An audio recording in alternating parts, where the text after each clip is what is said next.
I have several egg orders that I'm trying to fill, and these girls have decided that we need to play musical eggs.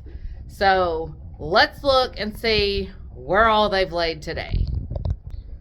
Okay, yesterday I found 2 in that corner, none there today.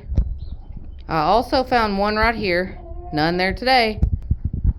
Let's see, my compost barrel, there's an egg. And I look up and there's another egg. Let's look in here. Oh, there's 2. Oh, they're warm. Okay, now they're actual nesting boxes. Are there any eggs over here? Yep, there's 1 right there. And the last place to look is in there. Nothing there.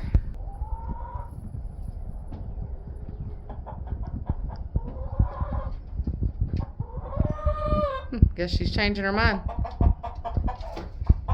We had hay in the nesting boxes and they kept pulling it all out and would not stay in there.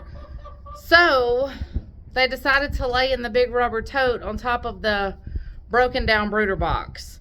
Not really sure why, but anyways, there was musical eggs for today.